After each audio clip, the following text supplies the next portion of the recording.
नमस्कार। YouTube channel maths era and civil engineering by RP Vyas एवं Teachmint app की ओर से मैं आरपी व्यास यानी राजेंद्र भैया G diploma first year second semester के उन सभी स्टूडेंट्स का हार्दिक स्वागत एवं अभिनंदन करता हूं जिनको सब्जेक्ट कोड 2001 यानी कि मैथ सेकंड के अंदर बहुत अच्छी तैयारी करके ए प्लस ग्रेड लेके आनी है।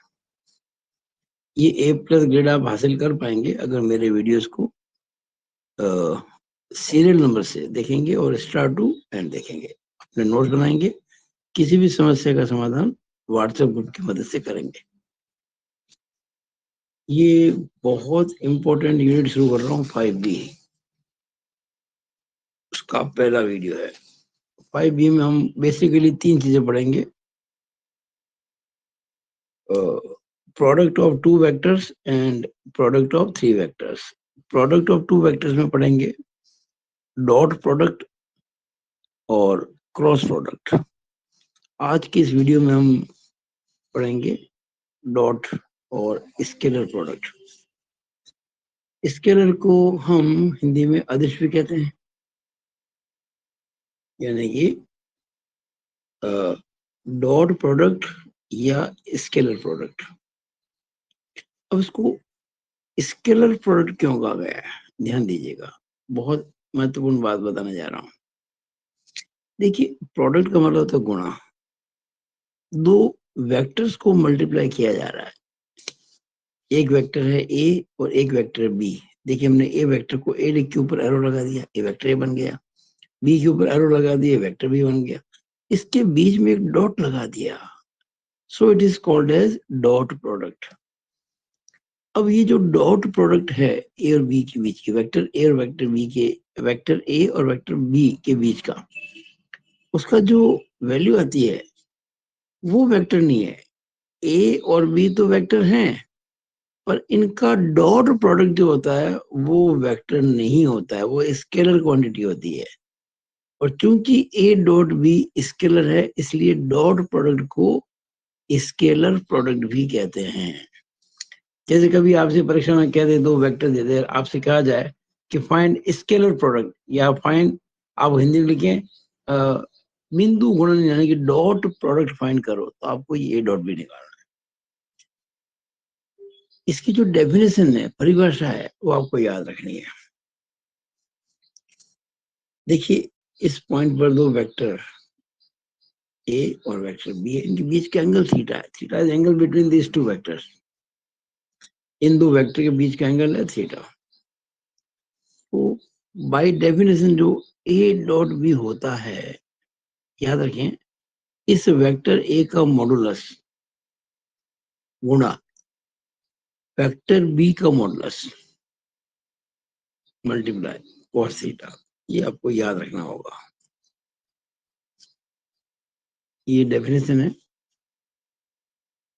अब मैं डिटेल में हर चीज को बताने वाला हूं, ध्यान से देखिएगा। अगर मुझको इस फॉर्मूले से cos थीटा निकालना है, तो हम क्या करेंगे, ए डॉट बी के अंदर ए के मॉडुलस और बी के मॉडुलस का गुणा का भाग लगा देंगे। इधर जब इधर आ जाएगा ना, तो अपॉन में आ जाएगा। ये ध्यान रखना, दो वेक्टर ए और बी के बीच का जो एंगल है थीटा, उसको निकालने का एक बहुत शानदार फॉर्मूला है। हम पहले निकालेंगे cos थीटा, और cos थीटा पता होगा तो थीटा भी पता हो जाएगा। अब ये cos थीटा निकालने के लिए पहले तो आपको ए डॉट बी निकालना पड़ेगा, फिर आपको ए का मॉडुलस बी का मॉडुलस निकालना पड़ेगा, फिर डिवाइड करके आंसर देना पड़ेगा। ये हुआ अपना इस वीडियो का पहला पॉइंट। अगर दो वेक्टर ए और बी के बीच एंगल थीटा है, तो A dot B is equal to A का मॉडुलस इंटू बी का मॉडुलस इंटू cos थीटा होता है। अब देखिएगा, जैसे मैं मान लीजिए आई डॉट आई निकालू, आई कैप डॉट आई कैप, यहाँ क्या था, ए डॉट बी था, तो ए का मॉडुलस बी का मॉडुलस। यहाँ आई डॉट आई है, तो ए की जगह भी आई है और बी की जगह भी आई है। यहाँ था ना ए का मॉडुलस बी का मॉडुलस, यहाँ आएगा आई कैप का मॉडुलस आई कैप का मॉडुलस cos 0 डिग्री। ध्यान दीजिएगा, आई कैप क्या होता है, x axis positive direction, x axis के अलोंग यूनिट वेक्टर, और ये सेम एक्स एक्सिस के अलोंग यूनिट वेक्टर। तो दो डायरेक्शन एक ही लाइन में हो, एक ही तरफ हो, उनके बीच का एंगल कितना होता है? 0। तो यहाँ cos 0 आ गया, यहाँ थीटा की जगह, ये थीटा है ना, उस जगह पे 0 आ गया। और आप जानते हैं cos 0 1 होता है, और ये यूनिट वेक्टर है आई कैप, तो इनका मॉडुलस कितना होगा? 1 1 1 1 इक्वल टू, गुणा करेंगे ना, 1 इंटू 1 इंटू 1 आ गया। तो आई डॉट आई हमेशा 1 होता है। इसी तरह से याद रखना, जे डॉट जे भी 1 होगा और के डॉट के भी 1 ही होगा। ये आप इसको याद करें, ये ऑब्जेक्टिव आ सकता है आपके एमसीक्यू के अंदर। I dot I is equal to J dot J is equal to K dot K, और इक्वल टू 1। ये दूसरा पॉइंट हो गया। अब देखिए हम पढ़ेंगे, अभी हमने आई के साथ में आई का लिया डॉट प्रोडक्ट, अब लेंगे आई के साथ में जे का डॉट प्रोडक्ट। ध्यान दीजिएगा, आई जे के क्या थे? एक्स वाई और जेड एक्सिस के अलोंग यूनिट वेक्टर। हम निकाल रहे हैं आई डॉट जे, आई का मॉडुलस, जे का मॉडुलस। अब आई और जे एक्स और वाई एक्सिस के अलोंग होते हैं, और एक्स और वाई एक्सिस बीच का एंगल 90 डिग्री होता है, थीटा 90 हो गया। तो आई का मॉडुलस, जे का मॉडुलस कोस 90, ये वन और कोस 90 0 होता है। 0 से गुणा किसी को गुणा, वो 0 ही रह जाता है। तो आई डॉट जे कितना हो गया? 0। जैसे आई डॉट जे 0 हुआ, वैसे ही जे डॉट के, और वैसे ही के डॉट आई भी 0 होगा। तो हम कह सकते हैं कि I dot J is equal to J dot K is equal to K dot I is equal to 0। अच्छा, एक और बात ध्यान रखना कि डॉट प्रोडक्ट जो होता है, अब देखिएगा जरा इसको, यहाँ ध्यान से देखिएगा। अगर मैं बी डॉट ए निकालूं, मान लीजिए, अच्छा, एंगल अगर ए और बी के बीच में थीटा है, तो बी और ए के बीच में एंगल थीटा ही होगा। तो अगर मैं मान लीजिए बी डॉट ए निकालता, ध्यान दीजिएगा, बहुत इंपॉर्टेंट बात बताने जा रहा हूँ। अगर मैं बी डॉट ए निकालता तो क्या क्या करता मैं? बी का मॉडुलस, ए का मॉडुलस cos थीटा। अब ये बी का मॉडुलस एक कांस्टेंट है, ए का मॉडुलस भी कांस्टेंट। जैसे मान लीजिए मैं कहता 3 और ये 4, 3 मल्टीप्लाई बाय 4, 3 4 जा 12। यहाँ मैं इसको 4 इंटू 3 भी कह सकता था, 4 3 जा 12। मल्टीप्लीकेशन के अंदर आप जब 3 इंटू 5 करो, जब 5 इंटू 3 करो, या 3 इंटू 4 करो, या 4 इंटू 3 करो, कोई फर्क नहीं पड़ता। तो मैं बी के मॉडुलस गुणा ए के मॉडुलस को ए का मॉडुलस गुणा बी का मॉडुलस भी कह सकता हूँ, और cos थीटा तो वो है ही। और ए का मॉडुलस बी का मॉडुलस cos थीटा जो होता है, वो आप देखिएगा ए डॉट बी होता है। हमने इसको कह दिया, इस चीज को कह दिया ए डॉट बी। ये देखिए, इसको कहते हैं ए डॉट बी। यानी हमने क्या प्रूव कर दिया कि B dot A is equal to A dot B. तो डॉट प्रोडक्ट में क्रम विनिमय लागू होता है, commutative property holds good in vectors dot product. तो बी डॉट ए को मैं ए डॉट बी कह सकता हूँ। ये देखिए मैंने लिखा ना, A dot B is equal to B dot A. इस लिहाज से अगर मैं आई डॉट जे करूं, तो हमें इसको जे डॉट आई भी कह सकता हूँ। जे डॉट के करूं तो के डॉट जे भी कह सकता हूँ। और के डॉट आई लिखूं, उसको मैं आई डॉट के भी लिख सकता हूँ। है सब कितने? 0। इन पॉइंट हो गए। अगला पॉइंट, एक एक पॉइंट को देखे जाइए आप, मैं बहुत सिंपल वे में हर चीज करा रहा हूँ। चौथा पॉइंट ध्यान से देखिएगा। वैसे एक बात बताऊं, वेक्टर ए का मॉडुलस कैसे निकालते हैं? अगर मैं आपसे कहूँ कि वेक्टर ए जो है वो A1 आई कैप प्लस A2 जे कैप प्लस A3 के कैप इस रूप में लिखा हुआ हो, तो इस वेक्टर का मॉडुलस क्या होगा? Under root A1 square plus A2 square plus A3 square, ये तो होगा। ऐसे अगर वेक्टर बी आपको क्या रखा हो क्वेश्चन में, B1 आई कैप प्लस B2 जे कैप प्लस B3 के कैप, तो वेक्टर बी का मॉडुलस क्या होगा? Under root B1 square plus B2 square plus B3 square, ऐसे निकालते ना। अब मुझको ए डॉट भी निकालना, ध्यान दीजिए, ये सबसे ज्यादा इंपॉर्टेंट बात बताने जा रहा हूँ। अब मुझको ए डॉट भी निकालना, अगर ए और बी ये दे रखे हो तो हम लिखेंगे पहले ए की जगह A1 आई प्लस A2 जे प्लस A3 के डॉट बी की जगह B1 आई प्लस B2 जे प्लस B3 के। हो गया। अब ध्यान से देखना, मैं डिटेल में नहीं कर रहा हूँ, वर्बली कर रहा हूँ, ऐसे ही मौखिक कर रहा हूँ, ओरली। इसे कहते हैं डिस्ट्रीब्यूशन, बंटन गुणधर्म। हम पहले A1 I का डॉट लेंगे इसके साथ, प्लस A2 J का डॉट प्रोडक्ट फिर इसके साथ, फिर A3 K का डॉट प्रोडक्ट इसी के साथ। जब मैं A1 I का डॉट प्रोडक्ट इससे लूंगा तो A1 B1 I dot I आएगा, और I डॉट I1 होता है तो A1 B1 इंटू 1 यानी A1 B1। बाकी क्या होगा, I dot J 0, I dot K 0, तो केवल क्या रहा, A1 B1 बस, क्योंकि A1 और यहाँ से B1, I डॉट I 1 होता है।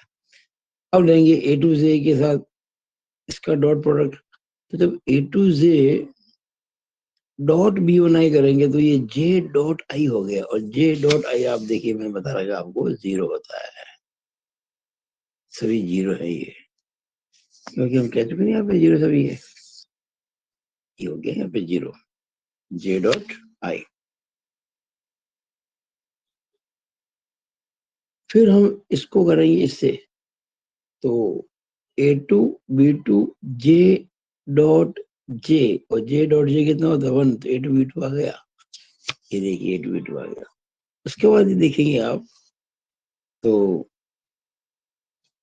A2 J dot B3 K, तो A2 B3 J dot K, और J डॉट K जो होता है वो भी 0 होता है, तो वो भी 0 हो जाएगा। तो इस तरह से आपको मिल जाएगा। आखिर में इसको लेंगे, यहाँ K dot I 0, K dot J 0, K dot K 1, तो A3 B3 आ जाएगा। ऐसे करके आप देखा A1 B1 plus A2 B2 plus A3 B3, ये फॉर्मूला बन गया। सिंपल सा क्या बात है कि अगर ये दो वेक्टर ऐसे दे रखे आपको, हमको चाहिए इनका डॉट प्रोडक्ट, तो जो I है ना, I कैप, इनके कोएफिशिएंट्स को गुणा कर दो, फिर जो J कैप के कोएफिशिएंट्स को गुणा कर दो A2 B2, फिर K कैप के कोएफिशिएंट को गुणा कर दो A3 B3, A1 B1 A2 B2 A3 B3, उनके बीच में से प्लस लगा दो। ये फॉर्मूला है। अब देखिएगा अगला पॉइंट, पहले जितने भी इसके पॉइंट बनते हैं ना डॉट प्रोडक्ट वो समझा रहा हूँ, फिर सवाल करेंगे। जैसे आपको वेक्टर ए का स्क्वायर करना है, if you are required to find square of vector A, तो हम क्या करेंगे, ए डॉट ए करेंगे, उस वेक्टर का उसी के साथ में डॉट प्रोडक्ट। अब ए डॉट ए क्या होगा, ए का मॉडुलस, और ए और ए के बीच एंगल तो 0 होता है, cos 0 और cos 0 1 होता है, तो ये ए का मॉडुलस यानी कि ए के मॉडुलस का स्क्वायर। ये आप याद कर ले, ये बहुत काम आने वाला है सवाल के अंदर। अगर आपको किसी वेक्टर का स्क्वायर करना है तो उसके मॉडुलस का स्क्वायर कर दो, बस। किसी वेक्टर का स्क्वायर जो होता है वो वेक्टर नहीं होता है, वो स्केलर होता है, क्योंकि यहाँ देखिए कहीं आई जी नहीं आ रहा है। ए का मॉडुलस एक स्केलर है, उसका स्क्वायर करेंगे तो स्केलर रहेगा। अब बी, ये सॉरी छठा पॉइंट, देखिए geometric meaning of A dot B. A dot B का जो है ना ज्यामितीय अर्थ क्या होता है, what is the geometric meaning of A dot B. इस पे सवाल आपके डेफिनेटली आएगा, ऑब्जेक्टिव आएगा तो 1 नंबर का आएगा, और यू आएगा तो 3 मार्क्स का आ सकता है। देखिए आप ट्रिग्नोमेट्री पढ़ चुके हैं क्लास 10 के अंदर। जैसे ये ओ ए है, ओ से ये वाला ओ ए, इट इज वेक्टर ए, ओ ए को मैं वेक्टर ए कह रहा हूँ। मैं चाहूँ तो इसको यहाँ पे ऐसे वेक्टर ए मार्क भी कर सकता हूँ। ऐसी जो ओ बी है ना, इसको वेक्टर बी कहा जा रहा है। अब हमें क्या है कि वेक्टर ए का वेक्टर बी पर प्रोजेक्शन क्या होगा, और वेक्टर बी का वेक्टर ए पर क्या होगा, दोनों निकालने होता है। What do you mean by projection. तो पहले आपको मैं समझाता हूँ कि प्रोजेक्शन होता क्या है। देखो ऐसा है कि ये जमीन है और ये कोई पेड़ है और ये कोई लाइट का सोर्स है, प्रकाश का पुंज है। तो हम ये जानना चाहते हैं कि ये जो पेड़ है इसकी छाया कितनी लंबी होगी। कैसे बनाएंगे, कैसे पता करेंगे? इस प्रकाश के पुंज का जो सेंटर है इसको इसे मिलाएंगे, टॉप से आगे बढ़ा देंगे, ये इसकी छाया हो गई, इट इज शैडो। अगर ये प्रकाश का पुंज यहाँ नहीं होकर यहाँ होता तो ये छाया जो है ना इस पेड़ की लंबी होती। अगर ये सोर्स ऑफ लाइट इधर होता तो छाया छोटी होती। अगर ये सोर्स ऑफ लाइट इस पेड़ के ठीक ऊपर होता तो छाया होती ही नहीं। आप देख रहे हैं ना, लेंथ ऑफ शेडो चेंज होती जा रही है। और अगर ये सोर्स ऑफ लाइट यहाँ कहीं हो जाता इस साइड में, अब छाया बनेगी विपरीत दिशा में। पहले छाया उधर बन रही थी, अब छाया इधर बनेगी, ये छाया हो गई। फिर जो जो ये दूर जाएगा छाया बड़ी होती जाएगी। तो ये शेडो जो होती है किसी पेड़ की या किसी भी ऑब्जेक्ट की, वो उसका प्रोजेक्शन कहलाता है। अब सिंपल वे में अगर मैं बात करूं, जैसे ये कोई लाइन है ए बी और ये कोई एक बेस है, और मैं आपसे कहूं अब भाई ये जो ए बी लाइन है इसका इस बेस पर प्रोजेक्शन कितना होगा, what is projection of this line A B which is inclined. क्या करेंगे, ए से डालेंगे परपेंडिकुलर, बी से भी डालेंगे परपेंडिकुलर, ये दोनों परपेंडिकुलर है। ये जो लेंथ आपको दिख रही है ये वाली, it is projection of this line A be on this ground. ये कैसे बना? अरे भाई अगर मैं ये जो ए बी लाइन दिख रही है इसको मैं ऊपर से देखूं, ऐसे ऐसे ऊपर से, एग्जैक्टली ऊपर से, तो ये इसकी जो शेडो है वो ऐसे दिखेगी आप। जो ये शेडो है ना, छाया है, वही इसका प्रोजेक्शन है। मान लीजिए एक लाइन ये है और एक लाइन ये है, मुझे इस लाइन का प्रोजेक्शन इस लाइन पे चाहिए। तो जिस लाइन का प्रोजेक्शन चाहिए उसके दोनों एंड पहले पता कर लो। तो ये एंड ये रहा, एक ये रहा और एक ये रहा। अब मुझे इस लाइन का प्रोजेक्शन इस लाइन पे चाहिए, जिस लाइन पे चाहिए ना उस पे डालेंगे परपेंडिकुलर, उन पॉइंट से जो आपने देख रखा है इसमें। तो ये देखिए मैंने इस पॉइंट से डाला परपेंडिकुलर, वैसे इसे डाला परपेंडिकुलर। ये जो लेंथ है ये वाली, it is projection of this line on this line. तो मैंने आपको प्रोजेक्शन के बारे में समझाने की कोशिश की है। अब यहाँ आ जाओ वापस। ये वेक्टर ओ बी है और ये वेक्टर ओ ए है। अगर मैं आपसे कहूं इस वेक्टर ओ बी का वेक्टर ओ ए पर प्रोजेक्शन कितना है, what is projection of vector O B that is vector B on vector O A that is vector A. तो क्या करेंगे, हमें चाहिए, अच्छा ये हमने जो बेस लाइन है ना इसकी बेस से निकाली हुई है, हम सिंपली बी से इस पर परपेंडिकुलर ड्रा कर देंगे ये वाला। तो जो ओ एम है in terms of vectors, vector OM, this vector is projection of OB on OA। अगर मैं सिंपल स्केल से नापूं लंबाई तो उसका मॉडुलस हो जाएगा। देखिए मैंने ऐसा माना है कि O A is equal to vector A, O B is equal to vector B, और ओ एम जो है O M it is projection of vector B on vector A, projection of B on A. अब मैं इसके लिए formula बना रहा हूँ कि बी का प्रोजेक्शन ए पर कितना होगा, उसका फॉर्मूला देखिएगा OM upon OB, OM upon OB is equal to cos theta होता है, नहीं होता, फिर होता है base upon hypotenuse cos theta. OM क्या हो जाएगा, OB cos थीटा। तो OM क्या हो जाएगा, मैंने OB cos थीटा था ना, ऊपर भी OA से गुणा कर दिया, नीचे भी OA से गुणा, मैंने ऊपर नीचे दोनों को OA से गुणा कर दिया, that is OM is equal to. अब OA का मतलब क्या, OA का मतलब है ये जो वेक्टर ए है ना उसका मॉडुलस, ओ से ए तक की लेंथ जो है, तो मैं ओ ए को वेक्टर ए का मॉडुलस कह सकता हूँ, ओबी ओबी वेक्टर बी का मॉडुलस है cos थीटा, और ओ ए वापस देखिए वो है ना, ये ओ ए है, ये वेक्टर ए का मॉडुलस है। अब क्या होगा, अब ए का मॉडुलस बी का मॉडुलस cos थीटा, ये तो भाई ए डॉट बी होता है। देखिए मैं सवाल में देखा था यहाँ पे, what is A dot B, A का मॉडुलस बी का मॉडुलस cos थीटा, तो मैं इसको ए डॉट बी कह सकता हूँ। तो ये जो आप देखिए ए का मॉडुलस बी का मॉडुलस cos थीटा, इसको मैंने क्या नाम दे दिया, ए डॉट बी, और नीचे ए का मॉडुलस, ये हो गया फॉर्मूला।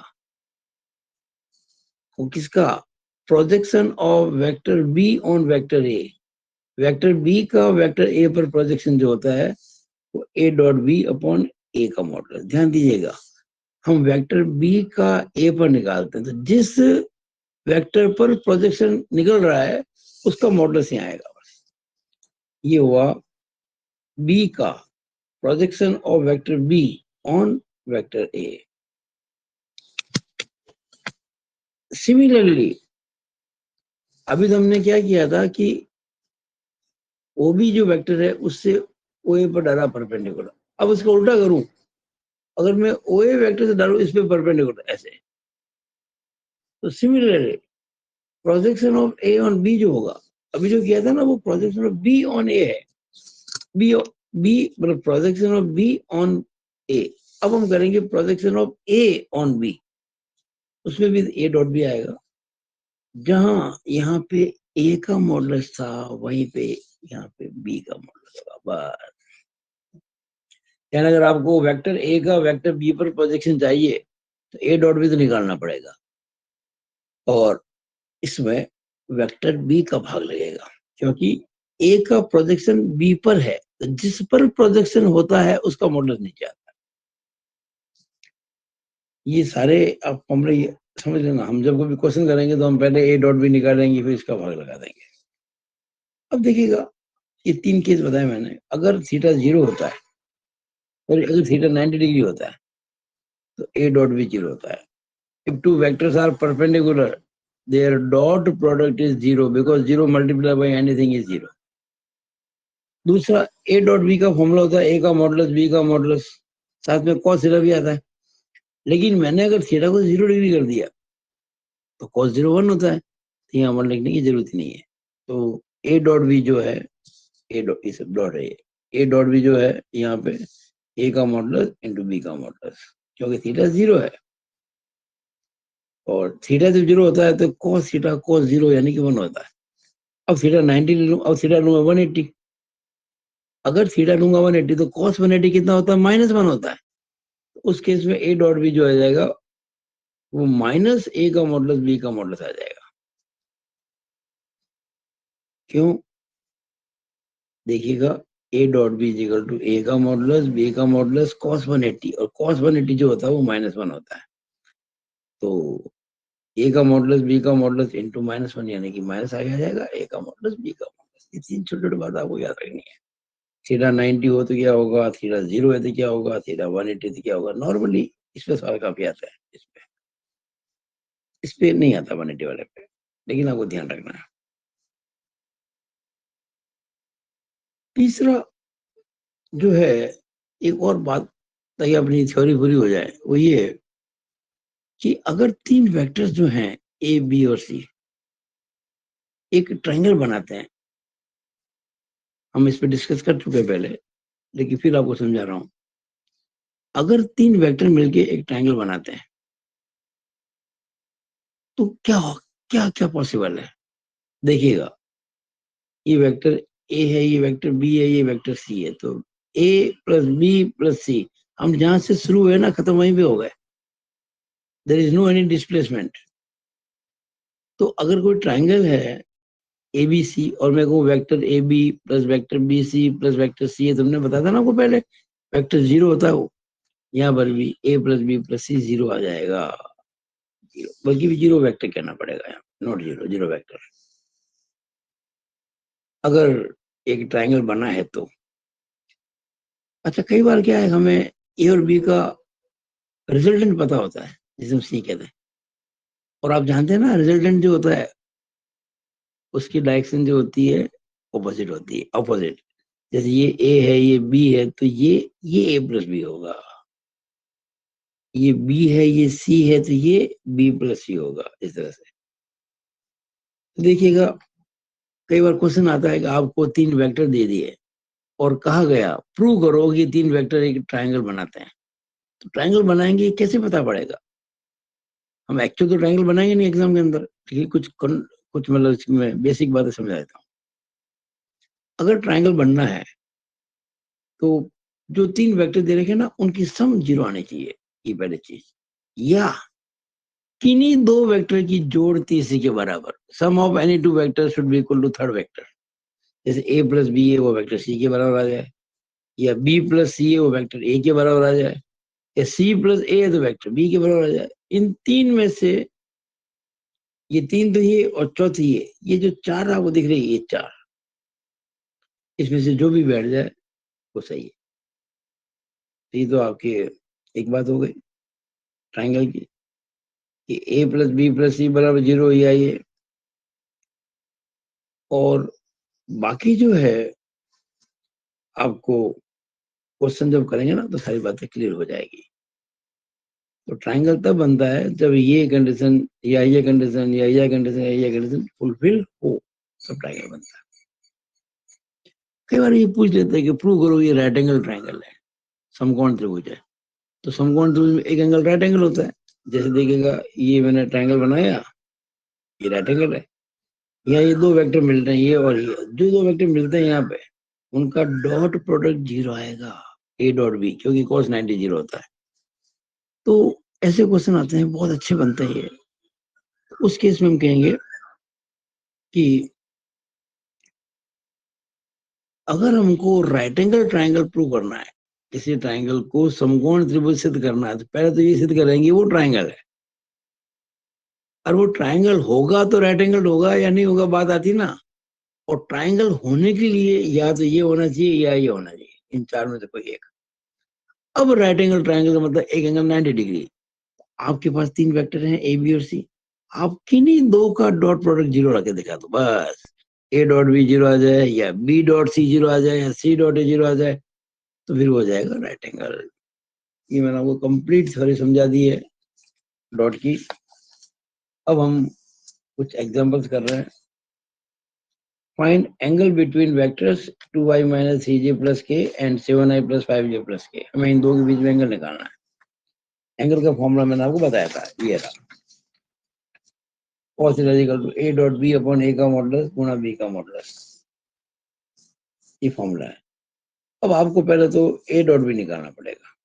देखिए मैंने आपको ए डॉट बी के लिए फॉर्मूला बताया मैंने, ये ए है ये बी है, तो कैसे बताया था मैंने, a1 b1 a2 b2 a3 b3 जोड़ लगा देंगे प्लस की। आई के जो आई कैप के जो कोएफिशिएंट है ना उनको गुणा करेंगे, बी जे कैप के कोएफिशिएंट को गुणा करेंगे और के कैप के कोएफिशिएंट को गुणा करेंगे, यानी a1 b1 a2 b2 a3 b3, और इन तीनों को जोड़ देंगे।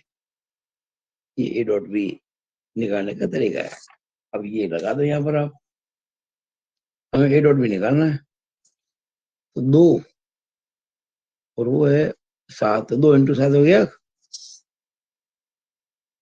प्लस -3 इंटू 5 प्लस के का कोएफिशिएंट 1, 1 इंटू 1, 2 7 जा 14, प्लस इंटू माइनस माइनस 3 5 जा 15, और प्लस इंटू प्लस प्लस 1 1 जा 1, और 14 माइनस 15 प्लस 1 यानी कि 15 माइनस 15 यानी कि 0 हो गया। अरे भाई ए डॉट बी जीरो आ गया, ध्यान देना, ए डॉट भी होता है स्केलर, कहीं यहाँ पे एरो मत लगा देना, गलत हो जाएगा। ए डॉट भी 0 आ गया, ए डॉट भी 0 आ गया, मतलब कि एंगल सीधा आंसर आ गया 90 डिग्री। बस, क्योंकि कॉस थीटा जब 0 होता है ना, तभी थीटा 90 होता है। हमने ए डॉट भी निकाला 0, चाहे तो इस फॉर्मूले लगा दो आप, इसमें लगा दो, ए डॉट बी की वैल्यू 0 आई ना, ये क्या कर दो, इसको 0 बना दो, अपॉन ए का मॉडुलस गुणा बी का मॉडुलस, तो कॉस थीटा कितना आ जाएगा, 0 1 एनीथिंग विच इज नॉट 0। हम 0 में किसी अशून्य का भाग लगा तो 0 जाता है, तो कॉस थीटा 0 हो गया। और जो कॉस थीटा 0 होता है तो थीटा 90 डिग्री यानी कि π/2 होता है। ये आंसर आ गया। अगला क्वेश्चन, ये क्वेश्चन कई बार एग्जाम आ चुका है, 2018 में आ चुका है, 14 में और 7 में और 5 में। देखिएगा,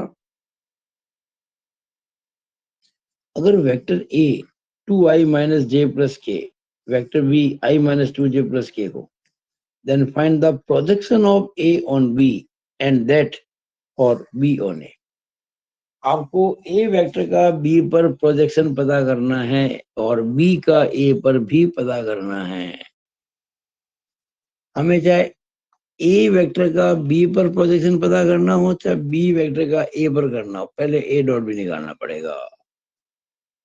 ए डॉट बी, आई के कोएफिशिएंट को गुणा करेंगे तो यहाँ 2 है और वहां 1 है, 2 इंटू 1 प्लस जे के, यहाँ -1 है और -2 है, तो -1 इंटू -2 ब्रैकेट में प्लस के अंदर, ये देखिए प्लस के अंदर, यहाँ 1 है और यहाँ भी 1 ही है, तो 1 इंटू 1।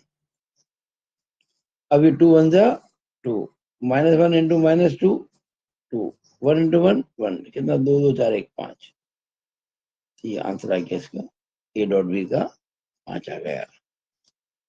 अब हम ए का मॉडुलस निकाल लेते हैं, इस वेक्टर ए का मॉडुलस √2 का स्क्वायर प्लस -1 का स्क्वायर प्लस 1 का स्क्वायर, 2 प्लस 1 4 प्लस 1 प्लस 1 6, √6 हो गया। ऐसे ही वेक्टर बी का मॉडुलस निकालते हैं, बी ये रहा, तो एक का इसका कोएफिशिएंट 1 है, तो 1 स्क्वायर प्लस -2 का स्क्वायर प्लस 1 का स्क्वायर, ये भी 1 प्लस 4 प्लस 1 √6 ही आएगा, सेम है, कोई फर्क नहीं पड़ा। अब हमें projection of A on B निकालना है। क्या फॉर्मूला है, ए का बी पर प्रोजेक्शन, यानी कि ए डॉट बी, बी पर है ना, तो मॉडुलस बी आ जाएगा। और अगर आपको बी का ए पे निकालना है, ये तो ए का बी पर था, अगर आपको बी का ए पर निकालना था, यहाँ तो ए डॉट बी आएगा, इस बार ए पर निकालना ना, तो ए का मॉडुलस आ जाएगा। बस, तो ये इस तरह से मैंने आपको समझाने की कोशिश की है। अब अगला क्वेश्चन करते हैं। ये क्वेश्चन तो इतना इंपॉर्टेंट है कि एग्जाम में डेफिनेटली आएगा, एमसीक्यू में या 3 मार्क्स में। लैम्डा के किस मान के लिए ए और बी लंबवत हैं, और what value of lambda the vectors A and B are perpendicular. अब देखिएगा, वेक्टर ए आपको दे रखा है, ये lambda I minus 2j plus 6, vector B भी दे रखा है 3i प्लस 6j माइनस 5, दे रखे दोनों। अब हमें पता है ये दोनों लंबवत है, यानी कि परपेंडिकुलर है। जब दो वेक्टर परपेंडिकुलर होते हैं तो उनका डॉट प्रोडक्ट 0 होता है, क्योंकि cos 90 0 होता है, और ए डॉट भी होता है, ए का मॉडुलस बी का मॉडुलस cos थीटा। पर यहाँ लंबवत है ना, तो cos 90 हो जाएगा, और cos 90 0 होता है, यानी कि ए डॉट भी 0 आएगा। ए आपके सामने रहा, बी आपके सामने रहा, क्या होगा, ए डॉट बी, कोएफिशिएंट को गुणा करना है, लैम्डा इंटू 3 यानी 3 लैम्डा, -2 इंटू +6 तो -12j, और +3 इंटू -5 -15k। ये देखिएगा, अगर ए बी के साथ परपेंडिकुलर, इसका ये सिंबल है, देखिए कोई ये लाइन है और ये लाइन इस पर परपेंडिकुलर है, इसको ये मान लो ये लाइन नंबर 1 है और ये लाइन नंबर 2, ये लाइन 1 ये लाइन 2। हम कहेंगे लाइन 1 जो है वो लाइन 2 के साथ में परपेंडिकुलर है, ऐसे लिखेंगे। ये देखो L1 is perpendicular to L2। हमें क्या रखा है कि A वेक्टर B के साथ परपेंडिकुलर है, और जब A B के साथ में परपेंडिकुलर होता है तो A डॉट भी 0 होता है। अब A डॉट भी निकालने की तरीका हमको पता है, वो आई जे के ऑप्शन को कर दिया, लैम्डा इंटू 3। देखिए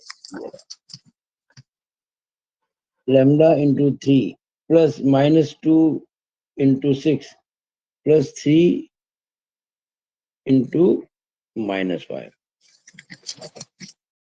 ये देखिएगा बराबर 0। सॉल्व करेंगे तो लैम्डा की वैल्यू आ जाएगी 9, यहाँ आंसर आ गया। अब लास्ट क्वेश्चन में करा रहा हूँ आपको सॉल्व, इसमें आपको कोई सवाल नहीं डाल रहा हूँ, वो अगले वीडियो में डालूंगा। सिद्ध कीजिए कि सदिश ए जो ये दे रखा है, बी ये दे रखा है और सी दे रखा है, एक समकोण त्रिभुज का निर्माण करते हैं। आपको 3 वेक्टर दे रखे हैं, ये क्वेश्चन मेरे हिसाब से सबसे ज्यादा इंपॉर्टेंट है। ये 3 वेक्टर दे रखे हैं और आपको प्रूव करना है कि जो ट्रायंगल बनेगा वो राइट एंगल होगा।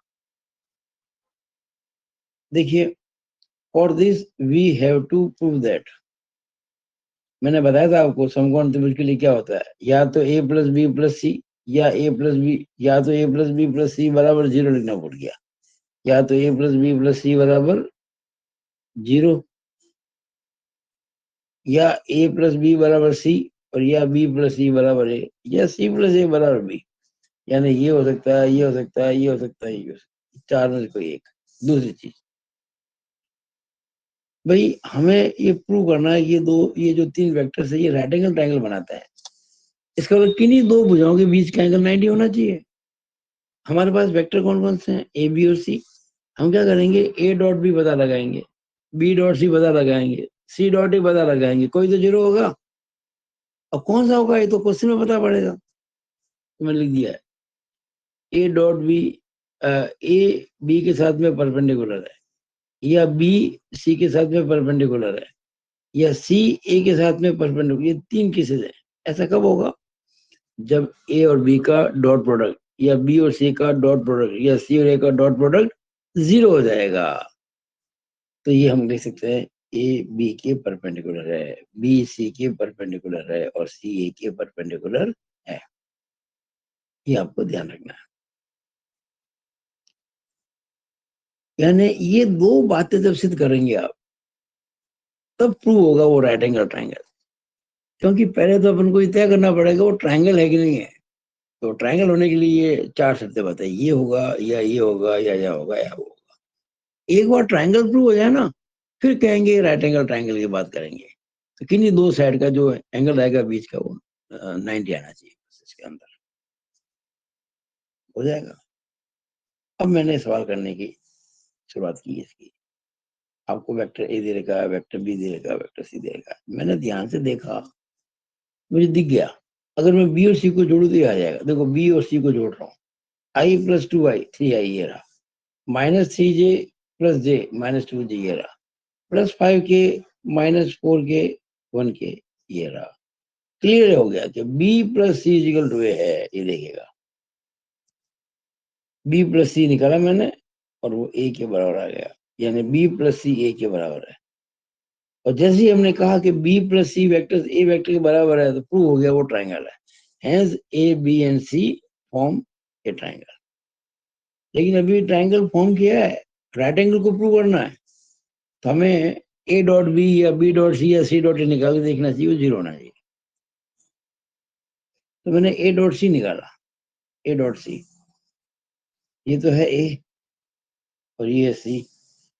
तो देखो यहाँ आई का कोएफिशिएंट 3 और ये 2, 3 × 2 प्लस -2 यहाँ पे, और गुणा किसको कर रहे हैं अपन, ए डॉट सी कर रहे हैं ना। तो -2 और यहाँ +1, तो देखिए -2 +1 प्लस ए ये रहा, के का कोएफिशिएंट 1 और सी के अंदर -4, तो 1 गुणा -4, देखिए 1 गुणा -4, ए डॉट सी, 3 दूनी 6, प्लस माइनस -2 एकम 2, प्लस माइनस -4 एकम 4, 6 माइनस 2 माइनस 4 यानी कि 6 माइनस 6 यानी कि 0।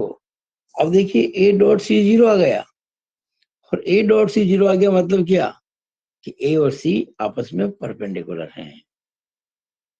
समझ आ गया आपको? ये देखिए नंबर 2 कह दिया इसको मैंने। नंबर 1 क्या कहा था मैंने, ए बी सी मिलकर एक ट्रायंगल बनाते हैं। नंबर 2 मैंने क्या कहा कि ए और सी परपेंडिकुलर है।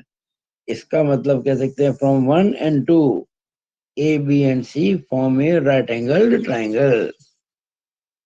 पूरी आशा है कि आपने इसको बहुत अच्छे से सीखा होगा, समझा होगा। और इसी के साथ मैं अपना वीडियो समाप्त करता हूँ। मुझे आशा है कि ये जितने क्वेश्चन मैंने आज किए उनको आप वापस से करेंगे। It is all over about this video. Thank you.